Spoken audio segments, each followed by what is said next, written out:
اعوذ باللہ من الشیطان الرجیم، بسم اللہ الرحمن الرحیم۔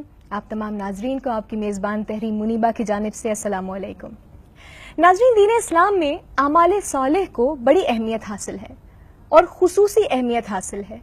اعمال صالح کو اتنی اہمیت حاصل ہے کہ بہت سارے ایسے اعمال صالح ہیں کہ جن کو عبادت کا درجہ بھی دیا گیا، تاکہ ہمت افزائی کی جائے، حوصلہ افزائی کی جائے کہ میں اور آپ بحیثیت انسان، بحیثیت مسلمان ان اعمال صالح کو کرتے رہیں، ان کی انجام دہی کو یقینی بناتے رہیں۔ لیکن عبادت بذات خود ایک بہت بڑا معاملہ ہے، ایک الگ حصہ ہے ہمارے دین کا، جو یقیناً ایک مومن کو، ایک مسلمان کو دوسروں سے الگ کرتا ہے اور ممتاز کرتا ہے۔ اسی عبادت کے حوالے سے بہت سارے سوالات ہیں۔ کون سے ایسے کام ہیں، اعمال ہیں جو کہ عبادت کے زمرے میں آتے ہیں؟ کیا صرف نماز، روزہ، زکوٰۃ ہی عبادت ہے، یا عبادت کے معنی اور بھی بڑے ہیں؟ وسیع پیمانے پہ عبادت کو لیا جا سکتا ہے۔ آج عبادت کے حوالے سے ہم گفتگو کریں گے۔ سفر ہدایت کے ہمارے آج کے پروگرام کا موضوع ہے عبادت، اور اسلام میں یعنی دین اسلام میں عبادت کا تصور کیا ہے۔ کچھ گفتگو ہوگی اس حوالے سے۔ پروگرام میں ہمارے ساتھ موجود رہیں گے مایہ ناز اسلامی اسکالر، آپ کے پسندیدہ ایک ایسی ہستی جن کا تدریس کے پیشے سے دیرینہ رابطہ رہا ہے، وابستگی رہی ہے، ہمارے ساتھ موجود ہیں ڈاکٹر خالد ظہیر۔ السلام علیکم۔ وعلیکم السلام۔ کیسے ہیں آپ؟ الحمدللہ۔ ڈاکٹر صاحب، آج ہمارا موضوع ہے عبادت کے حوالے سے۔ من حیث القوم ینگسٹرز کی بات کریں یا بڑی عمر کے لوگوں کی بات بھی کریں، موروثی طور پہ جب بہت ساری چیزیں ہم تک پہنچتی ہیں تو بہت سارے سوالات ہم عادتاً نہیں پوچھتے یا ضرورتاً نہیں پوچھتے۔ تو ایک بڑا بنیادی سوال جو میں آپ سے پوچھوں گی کہ عبادت کیا ہے، اور اسلام میں یعنی ہمارے دین اسلام میں عبادت کا کیا تصور ہے؟ دیکھیے، ایک عبادت کی حقیقت اور روح ہے، اور ایک اس حقیقت اور روح سے پھوٹنے والا ظاہری عمل ہے۔ عبادت کی اصل حقیقت تو یہ ہے کہ ہم اپنے اللہ کو پہچان کر اپنے اندر جو اس کی عظمت، اس کے آگے اپنی کم مائگی، عاجزی اور انکساری کا احساس رکھتے ہیں، اس احساس کا نام عبادت ہے۔ ہم اس کو بڑا مانتے ہیں اور اس کی بڑائی کا اظہار اپنے دل میں کرتے ہیں، اپنی زبان سے کرتے ہیں۔ ہم اس کے مقابلے میں اپنے آپ کو بہت کم محسوس کرتے ہیں، اور اس کا احساس ہمارے اندر ہوتا ہے۔ ہم اس کے آگے گڑ گڑاتے ہیں، ہم اس کی شکر گزاری کرتے ہیں، ہم اپنی ضرورتوں کے لیے اس سے رجوع کرتے ہیں اور اپنی غلطیوں کا اعتراف کرتے ہیں۔ یہ جو ہمارے اندر احساس ہے اس کی بڑائی کا اور اپنی کم مائگی کا، یہ پھر مختلف اعمال کی صورت میں ڈھلتا ہے۔ مثال کے طور پر ایک ظاہری عبادت کی شکل جو سب سے نمایاں ہے وہ نماز ہے۔ اس میں ہم اللہ کے حضور میں اس کا تصور کر کے کھڑے ہوتے ہیں، قیام کرتے ہیں، رکوع کرتے ہیں، سجود کرتے ہیں، پھر ہم بیٹھتے ہیں تشہد میں اور اس سے دعائیں کرتے ہیں۔ یہی عبادت کا تصور اور احساس ہم جب مال کماتے ہیں تو وہاں بھی اپنا اظہار چاہتا ہے، اور ہم اس کی راہ میں اس کو راضی کرنے کے لیے اس احساس کے تحت کہ اسی نے ہم کو سب کچھ دیا ہے خرچ کرتے ہیں۔ اسی طرح سے اس نے اپنے گھر کی طرف ہمیں بلایا تو ہم اس کی جانب جاتے ہیں، حج کرتے ہیں، عمرہ کرتے ہیں، طواف کرتے ہیں اور اللہ کے ساتھ ایک روحانی ملاقات کرتے ہیں۔ اسی طرح سے ہم رمضان کے مہینے میں روزے رکھتے ہیں اور اپنے وجود سے اس کی بڑائی کا اظہار کرتے ہیں کہ اگر اس نے حکم دیا ہے تو ہم اپنی ان خواہشات پر بھی قابو پائیں گے کہ جو ہماری بالکل فطری جائز خواہشات ہیں۔ تو یہ سب کے سب عبادت کے وہ ظاہری طریقے ہیں کہ جو اپنی اصل روح کے ساتھ، حقیقت کے ساتھ، کہ جس کو میں نے بیان کیا کہ ہم اس بات کو مان رہے ہیں کہ اللہ سب سے بڑا ہے اور ہم اس کے مقابلے میں بے حیثیت ہیں۔ بے شک ہم جب اپنے جذبات کا اظہار کرتے ہوئے ان مختلف شکلوں کو اختیار کرتے ہیں تو اسی کا نام عبادت ہے۔ بے شک بے شک۔ تو ابھی آپ نے ایک بات کہی کہ اگر میں اس کو اس طرح سے ڈھالوں، سم اپ کروں، مفہوم یہ نکالوں کہ عبادت دراصل عاجزی کے اظہار کا ایک طریقہ ہے، جی، تو نماز بھی عاجزی کا اظہار ہے، یعنی عبادت ایک درجہ آگے بڑھ کر مجھے اور آپ کو عاجزی سکھاتی۔ بالکل۔ کیا آپ یہی کہنا چاہ رہے ہیں؟ ڈاکٹر صاحب، ایک چیز میں نے دیکھی ہے اور کہتے بھی ہیں بڑے بوڑھے کہ جب دل سے عبادت کی جائے یا خشوع و خضوع کے ساتھ اللہ کی بارگاہ میں حاضر ہوا جائے کسی بھی روپ میں، جیسے آپ نے کہا، تو اللہ کا قرب حاصل ہوتا ہے، لیکن بعض اوقات ہم نے یہ بھی دیکھا ہے کہ عبادت کرنے کے باوجود آپ گناہوں سے دور نہیں رہتے، یا بہت سارے لوگ گناہوں سے باز نہیں آتے. اس بارے میں کیا کہیں گے؟ دیکھیں، عبادت جب نماز، روزہ، حج، زکوٰۃ کی صورت اختیار کرتی ہے تو ہم ایک دوسرے کو دیکھتے ہیں کہ ہم یہ عبادات کر رہے ہیں، لیکن میں نے جیسا کہ گزارش کی کہ ان عبادات کے ظاہر کے پیچھے ایک حقیقت ہے.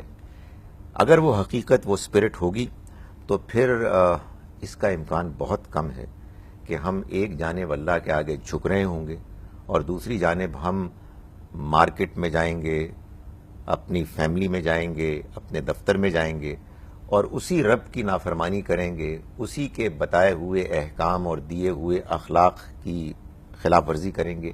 یہ ممکن نہیں ہے.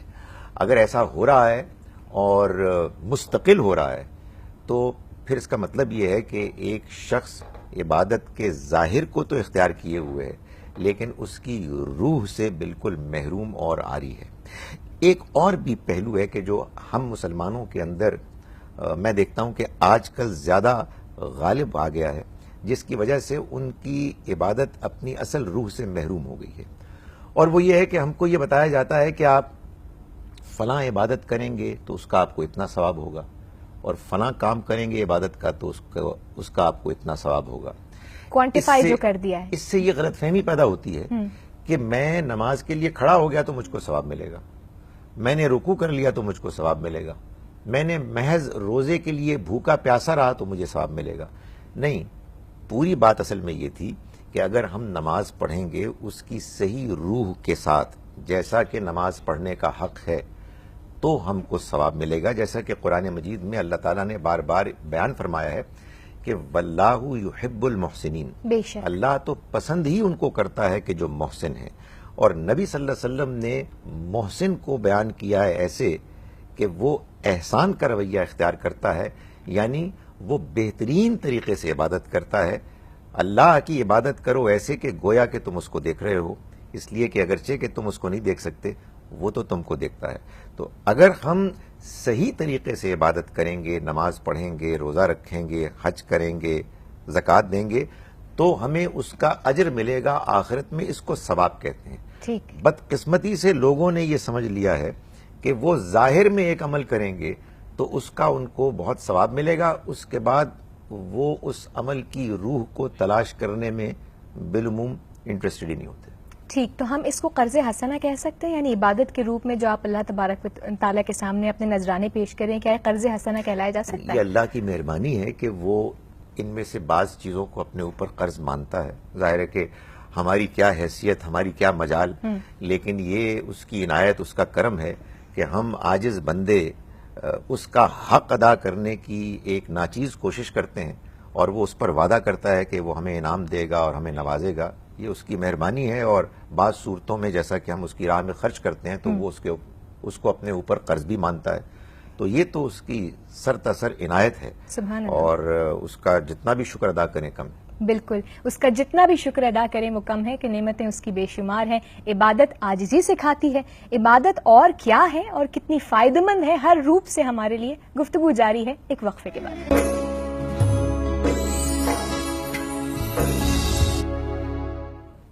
عبادت کر کے نہ صرف عاجزی حاصل ہوتی ہے بلکہ ایک روپ میں آپ اللہ تبارک و تعالیٰ کو، رب العالمین کو قرض حسنہ بھی دیتے ہیں. قرآن پاک میں غالباً سورہ مزمل میں کسی مقام پر ہے کہ تم اللہ کو قرض حسنہ دو کہ آخرت میں یہ تمہیں بزرگ تر ہو کر واپس ملے گا. اس رب العالمین کی عبادت کے حوالے سے سوالات، آج موضوع کچھ ایسا ہی ہے. ڈاکٹر صاحب، مجھے ایک بات جاننی ہے. اللہ اور اس کے رسول صلی اللہ علیہ وسلم نے چاروں خلفائے راشدین نے، چاہے وہ حضرت ابوبکر صدیق رضی اللہ تعالیٰ عنہ ہوں، حضرت عمر فاروق ہوں، حضرت عثمان غنی ہوں، حضرت علی رضی اللہ تعالیٰ عنہ ہوں، تمام خلفائے راشدین نے اللہ اور اس کے رسول صلی اللہ علیہ وسلم کے احکامات کی روشنی میں عبادت کا حکم تو دیا ہے، مگر ساتھ ہی ساتھ حقوق العباد کے بارے میں بھی بات کی ہے. ہم دیکھتے ہیں کہ بسا اوقات بڑے زاہد، بڑے شاکر، بڑے اچھے عبادت گزار لوگ بھی حقوق العباد میں چوک جاتے ہیں، ماتحتوں کے معاملے میں، ملازمین کے معاملے میں. اگر اس طرح کا کوئی تضاد دیکھنے میں آئے تو کیا کہیں گے؟ یہی کہیں گے کہ یہ عبادت جو اپنے ظاہر میں ہو رہی ہے، یہ نامکمل ہے، اپنی روح میں پوری طرح سے ڈھلی ہوئی نہیں ہے، اور اس میں عابد کو یہ بات سمجھانی ضروری ہے کہ وہ جہاں اپنے رب کے سامنے ظاہری طور پر جھک رہا ہے، وہ اپنے باطن اور اپنی حقیقت میں بھی جھکے، اور جب وہ جھکے گا تو لازماً پھر اس کے اندر یہ احساس پیدا ہوگا کہ جہاں وہ اپنے رب کے آگے جھک رہا ہے، وہاں وہ اس رب کے بنائے ہوئی مخلوق بندوں کے معاملے میں بھی حسن سلوک اختیار کرے، اس لیے کہ اگر انسان اللہ کی بنائی ہوئی مخلوق کے ساتھ زیادتی کرے گا تو اس کی عبادت بے معنی ہوگی۔ آپ یہ دیکھیے کہ قرآن مجید میں مثال کے طور پر اللہ تعالیٰ یہ فرماتے ہیں کہ مکے کے لوگ مشرکین وہ بھی ایک عبادت ہی کرتے تھے اور اس کو بھی نماز ہی کہا جاتا تھا، مگر اللہ تعالیٰ نے اس کے بارے میں فرمایا کہ فویل للمصلین، بربادی ہو ان نمازیوں کے لیے، الذین هم عن صلاتهم ساہون، جو اپنی نماز کی اصل حقیقت سے غافل ہیں، الذین هم یراؤون، جو دکھاوا کرتے ہیں، ویمنعون الماعون، اور چھوٹی چھوٹی استعمال کی برتنے کی چیزیں دینے سے بھی گریز کرتے ہیں۔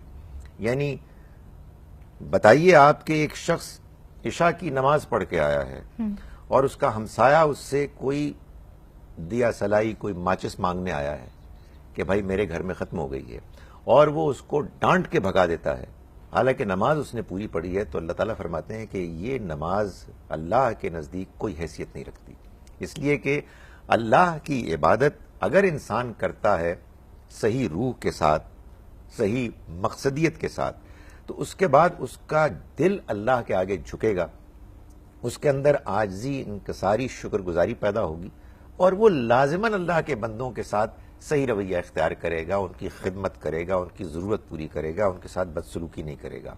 اگر کوئی شخص بدسلوکی کر رہا ہے تو پھر اس کا مطلب یہ ہے کہ وہ اپنی نماز کی حقیقت سے غافل ہے، اور یہ نماز اس کے کام نہیں آئے گی۔ صحیح، یعنی وہ نماز کی خاص روح کو پانے سے ابھی یہ کہہ لیں کہ قاصر ہے، یا اس کو ابھی وہ روح یا وہ خاص بات حاصل نہیں ہو سکی۔ اسے اس کو بہتر کرنا ہے اور اس کو سمجھ کر، جان کر وہ معاملات بھی نبھانے ہیں، پورے کرنے ہیں کہ جو اس نماز کے پڑھنے کا لازمی تقاضا ہے۔ ٹھیک ڈاکٹر صاحب، جس شہر یا جس بستی میں اللہ کی نافرمانی عام ہو چکی ہو، کیا وہاں کے عابد، وہاں کے جو عبادت گزار ہیں، ان لوگوں سے اللہ تعالیٰ احتساب نہیں کرے گا؟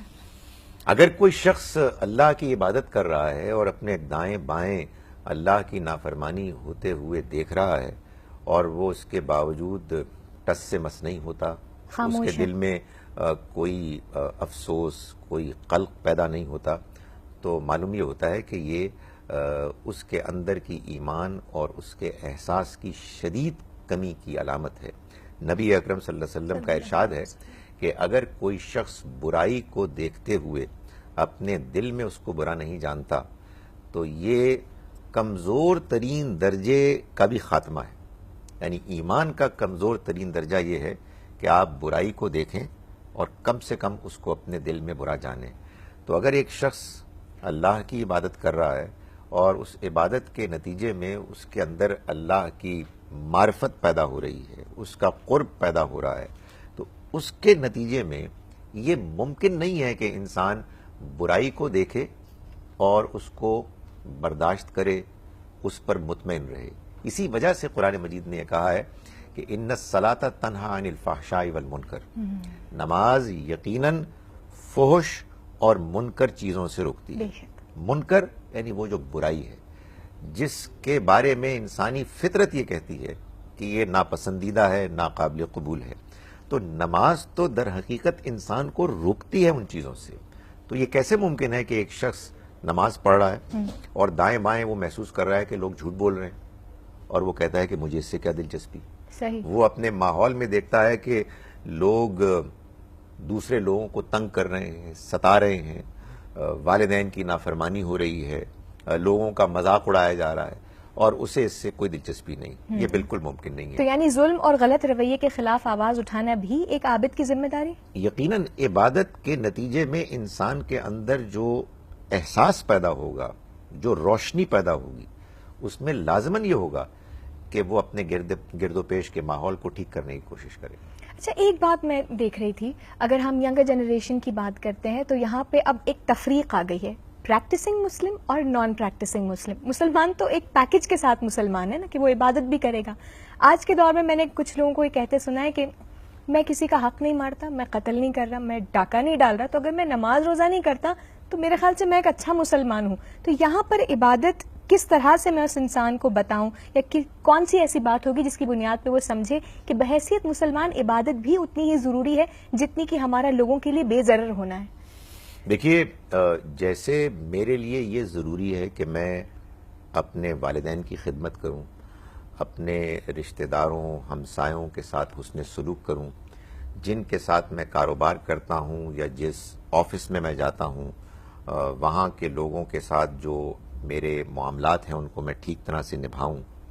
اسی طرح سے بلکہ اس سے زیادہ بڑھ کر میرے اوپر حق عائد ہوتا ہے اس ہستی کا کہ جس نے مجھ کو پیدا کیا، جس نے مجھے زندگی جیسی قیمتی حسین چیز دی، جس نے مجھے اپنے والدین رشتہ دار دیے، جن کے حقوق کے بارے میں تو میں بہت محتاط ہوں، لیکن اس اللہ رب العزت کے اس حق کے بارے میں بے پرواہ ہوں کہ میں اس کے آگے 5 وقت جھکوں.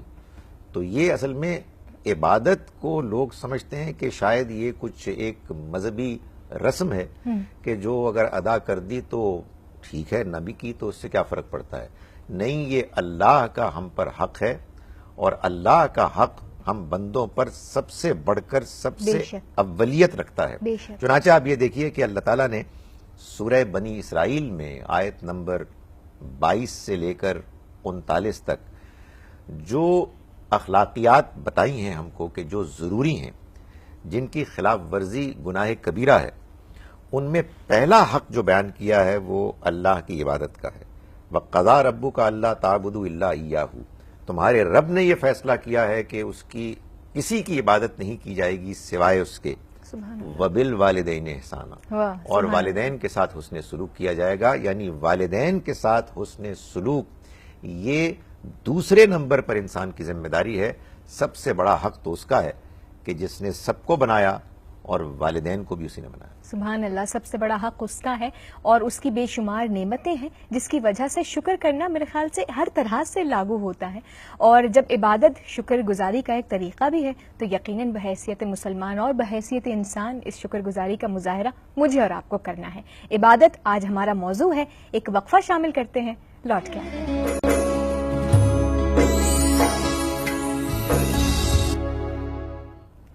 خوش آمدید ناظرین. سفر ہدایت کے ہمارے آج کے پروگرام کا موضوع ہے عبادت، اور دین اسلام میں اس عبادت کا کیا تصور ہے. گفتگو اس حوالے سے ہو رہی ہے. ہمارے ساتھ موجود ہیں ڈاکٹر خالد ظہیر صاحب. ڈاکٹر صاحب، ایک سوال کیا میں کہوں، اقتدار یقیناً کسی بندے پر اللہ تبارک و تعالیٰ کے فضل کی ایک بہت بڑی علامت ہے، لیکن اگر اسی اقتدار کو عوام کی فلاح اور بہبود کے بجائے اپنے فیملی، فرینڈز یعنی احباب اور گھر والوں کے ساتھ پروٹوکول زدہ حج اور عمروں کی ادائیگی کے دوران استعمال کیا جائے تو اس بارے میں آپ کیا کہیں گے؟ دیکھیے، دنیا کی زندگی ایک امتحان آزمائش ہے. جی، ہر انسان کو جو کچھ ملا ہے وہ اللہ کی طرف سے ایک امتحان ہے، اس مقصد کے لیے کہ اللہ تعالیٰ یہ دیکھتے ہیں کہ وہ اس اللہ کے دیے ہوئے انعام اکرام کو کیسے استعمال کرتا ہے. اقتدار کے جس میں کہ ایک فرد یا کچھ افراد کو ایک بہت بڑی آبادی کے اوپر اختیار ملتا ہے اس مقصد کے لیے کہ وہ ان کی خدمت کریں، ان کی دیکھ بھال کریں. اگر وہ ان وسائل کو کہ جو وسائل ان کو اس مقصد کے لیے ملے ہیں کہ وہ لوگوں کی خدمت کریں غلط طریقے سے استعمال کرتے ہیں تو اس کی بڑی سخت کڑی جواب دہی ہے. اور اگر فرض کیجئے کہ آپ کی یہ بات مان لی جائے کہ ایسے لوگ عبادت گزار ہیں بظاہر، تو سچی بات یہ ہے کہ اگر ان کی عبادت ان کو اس بات کی طرف متوجہ نہیں کر رہی کہ اللہ نے اپنے بندوں کی جو ذمہ داری ان کے اوپر عائد کی ہے وہ اس کو ٹھیک طرح سے نبھائیں اور پورا کریں، تو اس کا مطلب یہ ہے کہ انہوں نے اللہ کے آگے جھکنے کا حق ادا نہیں کیا، اس کی اصل روح کو، اصل مقصد کو نہیں سمجھا. یہ بات کہ کچھ لوگوں کو وسائل ملے ہیں اور وہ حج اور عمرے جیسی عظیم عبادت کو ان وسائل سے اپنے لیے اور اپنے رشتہ داروں اور جاننے والوں کو ان سے فائدہ اٹھانے کے لیے موقع فراہم کرتے ہیں، یہ قطعاً ناجائز ہے، اس کی کوئی گنجائش نہیں۔ آپ زیادہ سے زیادہ یہ کہہ سکتے ہیں کہ یہ فیصلہ کیا جائے کہ بعض لوگوں کو حج اور عمرہ کرنے کے لیے وسائل حکومت فراہم کرے، تو پھر ان کا انتخاب ایسے ہونا چاہیے کہ وہ کسی کے رشتہ دار نہ ہوں، کسی کے جاننے والے نہ ہوں، بلکہ جن کا بھی پھر انتخاب ہو جائے عام لوگوں میں سے۔ ورنہ حقیقت تو یہ ہے کہ یہ تو وہ عبادات ہیں کہ جس میں اگر لوگ اپنے ہی طور پر بندوبست کر کے جائیں تو یہی زیادہ بہتر ہے۔ لیکن سچی بات یہ ہے کہ یہ بات کہ کسی کو رشتہ داری کی وجہ سے، جان پہچان کی وجہ سے مراعات دینے کے نقطہ نظر سے اگر ان عبادات کے لیے وسائل فراہم کیے جائیں تو یہ بالکل ناقابل قبول ہے۔ ٹھیک، اچھا، ہم نے دیکھا ہے، تاریخ گواہ اس بات کی، آج بھی تمام لوگ اس بات کی یقیناً مانیں گے، اس بات کو کوئی اس میں دو رائے نہیں ہے کہ جب خلفائے راشدین کے ہاتھ میں اقتدار تھا، حضرت ابوبکر صدیق رضی اللہ تعالیٰ عنہ، حضرت عمر فاروق رضی اللہ تعالیٰ عنہ ہوں، یا حضرت عثمان غنی ہوں، یا حضرت علی ہوں، تو ایک دنیا نے دیکھا کہ کس طرح سے مسلمانوں نے، عابد زاہد، اتنی بڑی بڑی ہستیوں نے راج کیا اقتدار میں اور کسی کو شکایت نہ ہوتی تھی۔ آج ہم دیکھتے ہیں کہ مسلمان بھی ہیں، اقتدار بھی ہیں، لیکن عمومی طور پر مسلمان زوال کا شکار ہیں۔ کیا یہ عبادت کا فقدان ہے یا باعمل حاکموں کی کمی ہے؟ دیکھیں، دونوں ہی چیزیں ہیں۔ یعنی عبادت کو صحیح طرح سے نہ سمجھنے کی وجہ سے یہ سب کچھ ہوا ہے۔ ہم اصل میں یہ سمجھتے ہیں کہ عبادت ایک بالکل الگ چیز ہے، اس کا ہمیں ثواب مل رہا ہے، باقی رہا اقتدار اور اس طرح کے معاملات، اس کا ایک کوئی الگ سے دائرہ ہے، اور اس میں ہم وہ کریں گے کہ جو ہماری خواہش ہے یا ہمیں اپنے اندازوں کے مطابق صحیح لگتا ہے۔ نہیں، یہ سب کے سب ایک دوسرے سے جڑی ہوئی چیزیں ہیں۔ جن بزرگوں کا آپ نے نام لیا، ابو بکر، عمر، عثمان، علی رضی اللہ عنہم، یہ وہ عظیم ہستیاں تھیں کہ جنہوں نے کہ نبی اکرم صلی اللہ علیہ وسلم سے تربیت پائی، اور اس تربیت کے نتیجے میں ان کے اندر سب سے بڑھ کر جو چیز پیدا ہوئی وہ یہ احساس تھا کہ انہیں ایک دن اپنے رب کے حضور میں کھڑا ہونا ہے جواب دہی کے لیے، اور انہیں اس بات کے بارے میں پوچھا جائے گا کہ جو ان کو اختیارات ملے تھے انہوں نے اس کا کیسا استعمال کیا۔ یہی وجہ ہے کہ انہوں نے اپنے اپنے دور اقتدار میں جو رویہ اختیار کیا وہ سر تسر لوگوں کی خدمت اور خیرخواہی کا تھا، اور یہ بات انہوں نے اسٹیبلش کر لی۔ نبی اکرم صلی اللہ علیہ وسلم نے یہ سنت جاری کی، اور ہمارے خلفائے راشدین نے اس سنت کو آگے بڑھایا، برقرار رکھا، اور یہ بات اصول کے طور پر معلوم ہوتی ہے کہ مسلمان حکمران بننے سے پہلے چاہے کتنا ہی رئیس کیوں نہ ہو، حکمران بننے کے بعد اس کا معیار زندگی لازماً عام آدمی جتنا ہونا چاہیے، وہ الگ سے ان سے نمایاں، ان سے اونچا، ان سے زیادہ مراعات کے ساتھ زندگی گزارنے والا نظر نہ آئے۔ یہ چیز پیدا ہوگی اس صورت میں کہ جب آپ کو یہ احساس ہوگا کہ مجھے زندگی میں جو کچھ بھی ملا ہے میں اس کے لیے اللہ کے ہاں جواب دہ ہوں۔ تو ظاہر ہے کہ میں ہر چیز کے بارے میں اپنے اللہ کے حضور میں جواب دہ ہوں، تو اقتدار، اختیار، احکام جاری کرنا اور ان کے لیے وسائل کو حاصل کرنا، یہ جس کے پاس صورتحال ہو جی، اور جس کے لیے وہ ذمہ دار ٹھہرایا گیا ہو، ظاہر ہے کہ وہ تو بہت پریشان ہوگا اس معاملے میں کہ مجھے اللہ کے حضور میں کن کن چیزوں کے بارے میں جواب دہ ہونا پڑے گا۔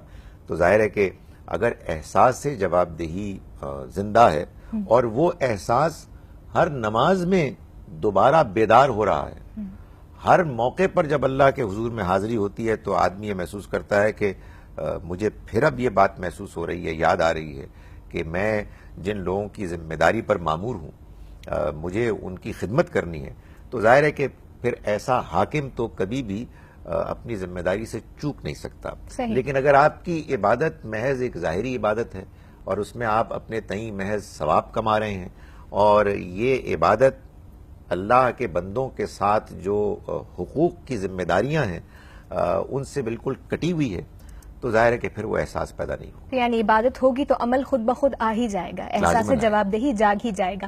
گفتگو جاری ہے, موضوع ہے ہمارا عبادت اور دین اسلام میں عبادت کا تصور. ساتھ رہیے گا.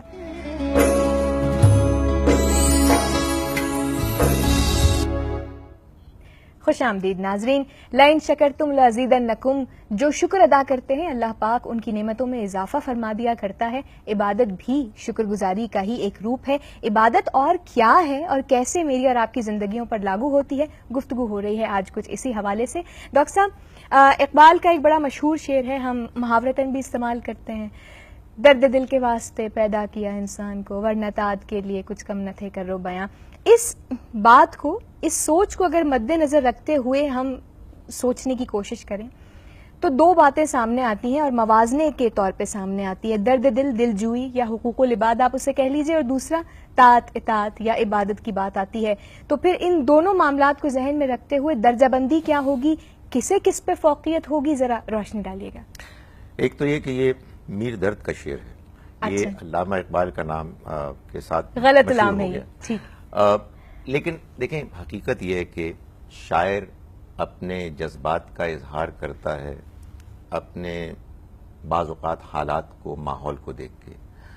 یہ بات کہ اللہ نے انسان کو کس مقصد کے لیے پیدا کیا ہے, یہ تو اللہ رب العزت سے ہی پوچھنا چاہیے. ٹھیک. اور اس نے اپنی کتاب میں اس کا جواب واضح طریقے سے دے دیا ہے کہ وما خلقت الجن والانس الا لیعبدون. بالکل. میں نے نہیں بنایا جنوں کو نہ انسانوں کو مگر اس مقصد کے لیے کہ وہ میری عبادت کریں. تو یہ تو بات بالکل واضح ہے کہ اللہ نے انسان کو اپنی عبادت کے مقصد کے لیے بنایا ہے. مگر شاعر کا جو مسئلہ ہے وہ اپنی جگہ پر ہے. وہ معلوم ہوتا ہے, یہ دیکھ رہا ہے کہ وہ لوگ کہ جو اللہ کے تو بڑے عبادت گزار ہیں, تہجد کے لیے بھی اٹھتے ہیں, لمبے لمبے سجدے بھی کرتے ہیں, لیکن وہ انسانی ہمدردی کے جذبات سے محروم ہیں. اور وہ معلوم ہوتا ہے کہ یتیموں کو دھتکارتے ہیں, غریبوں کو ٹھکراتے ہیں, اور ان کے اندر لوگوں کے ساتھ کوئی تعلق, ہمدردی, محبت نہیں ہے. اس وجہ سے آپ کو معلوم ہے کہ شاعر پھر اپنے جذبات کا اظہار کبھی کبھی ایسے بھی کرتے ہیں کہ ان سے مبالغہ ہو جاتا ہے. لیکن حقیقت یہ ہے کہ ہم نے آج کی گفتگو میں جس بات پر سٹریس کیا ہے وہ یہی ہے کہ اگر انسان اپنے اللہ کی عبادت سچائی کے ساتھ کرے گا تو یہ ممکن نہیں ہے کہ وہ اللہ کے بندوں کے ساتھ زیادتی کرے. یہ دونوں چیزیں لازم و ملزوم ہیں. اس کی وجہ یہ ہے کہ اللہ کی عبادت, اللہ کے آگے سجدہ کرنے, اللہ کے لیے روزہ رکھنے, اللہ کے راستے میں خرچ کرنے, اللہ کے گھر میں جا کے حج عمرہ کرنے کا یہ لازمی نتیجہ انسان کے اندر پیدا ہوگا کہ اس کے جذبات نرم پڑیں گے, اس کے اندر انکساری پیدا ہوگی, وہ اللہ کی معرفت حاصل کرے گا اور وہ اللہ کے بندوں کے معاملے میں ذمہ دار ہوگا. یہ بات کہ اگر وہ عبادت کر رہا ہے اور اللہ کی مخلوق کے معاملے میں وہ غیر ذمہ دارانہ رویہ اختیار کر رہا ہے تو پھر اس کی عبادت میں کوئی بہت سیریس پرابلم ہے جس کو کہ اسے ٹھیک کرنا چاہیے. تو یعنی کہ حقوق العباد بھی عبادت کا ہی ایک حصہ ہے. آپ یوں کہہ لیجئے یا یوں کہہ لیجئے کہ جو اصل عبادت ہے اگر وہ صحیح طرح سے کی جائے گی تو اس کا لازمی نتیجہ یہ نکلے گا کہ انسان حقوق العباد بھی ادا کرے. سبحان اللہ. ڈاکٹر صاحب, کچھ میرے خیال سے عرصہ ہی رہ گیا ہے, انشاءاللہ پھر رمضان المبارک اللہ نے چاہا تو ہم اور آپ دیکھیں گے اور عبادت بھی کریں گے. عمومی طور پر تمام مہینوں میں اس مہینے کو بالخصوص عبادت کا مہینہ سمجھا بھی جاتا ہے اور اعمال کے ذریعے دکھایا بھی جاتا ہے. شبینے, روزے, تراویح, بہت سارے اہتمام کیے جاتے ہیں. لیکن جیسے ہی روزہ کھلنے والا ہوتا ہے, چونکہ چاہے گرمی کہہ لیجئے یا جو بھی مرضی اس کا ریزن ہو, لیکن عدم برداشت ہمیں نظر آتا ہے. خواتین ہوں, مرد ہوں, بچے ہوں, عبادت میں ہوتے ہوئے آپ سرتپا عبادت کے روپ میں ہوتے ہیں روزے کی حالت میں, تو عبادت سے ہونے کے باوجود اس عدم برداشت کا مظاہرہ کیا کہیں گے؟ وہی بات کہ جو اب تک ہم کرتے چلے آ رہے ہیں کہ عبادت کی صحیح روح ہم نہیں سمجھ پاتے. ایک بات تو الاؤنس دیجئے کہ روزہ جب کھلنے والا ہوتا ہے تو واقعی انسان کو بھوک بڑی لگتی ہے اور اس کے صبر کا امتحان زیادہ ہوتا ہے. لیکن جو بات سمجھانے کی ہے کہ بھائی یہ مہینہ تو ہے ہی صبر کا مہینہ، اس میں تو جو بات سکھائی گئی ہے وہ یہی ہے کہ ہم اللہ کی خاطر اپنے آپ کو بھوکا پیاسا رکھتے ہیں. تو پھر جب ہم اتنا بڑا کام اللہ کی خاطر کر رہے ہیں تو ہم انسانوں کے معاملے میں صابر کیوں نہیں ہوتے؟ اصل میں آپ اور میں جو گفتگو آج کر رہے ہیں اس میں جو اصل چیز جس پر ہم سٹریس کر رہے ہیں وہ یہ ہے کہ یہ جو کنیکشن ہے کہ ہم اللہ کی عبادت کریں اور پھر اس کے بعد ہم بندوں کے ساتھ زیادتی کریں، یہ ممکن نہیں ہے. دونوں لازم و ملزوم ہیں کہ اللہ کی عبادت ہو اور بندوں کے ساتھ حسن سلوک ہو. ایک چیز ہو رہی ہے اور دوسری نہیں ہو رہی، اس کا مطلب یہ کہ پہلی چیز میں بھی، پہلے عمل میں بھی کوتاہی ہے، کمی ہے، نامکمل ہے اور اس کی اصلاح کی ضرورت ہے. ٹھیک، بہت شکریہ ڈاکٹر صاحب. آج بھی آپ نے ہمارے ساتھ اس شرکت کو یقینی بنا کر ہمیں بہت کچھ سکھایا ہے. عبادت آج ہمارا موضوع رہا. عبادت عاجزی کا ثبوت بھی ہے، عبادت شکر گزاری بھی ہے، عبادت اللہ کی مخلوق کے حقوق کو خاطر میں رکھتے ہوئے ان کے حق بھی پورے کرنے کا نام ہے. عبادت زندگی کا سب سے خاص جز ہے. اللہ پاک ہمیں توفیق دے کہ ہم اس عبادت کو اپنی زندگی کا سب سے پختہ اور سب سے مضبوط حصہ بنائے رکھیں. آج کے پروگرام میں گفتگو کا اختتام یہیں پر ہوتا ہے. انشاءاللہ اگلے پروگرام میں آپ کی میزبان تحریم منیبہ اور ڈاکٹر خالد ظہیر دوبارہ حاضر ہوں گے. اجازت دیجیے. اللہ حافظ.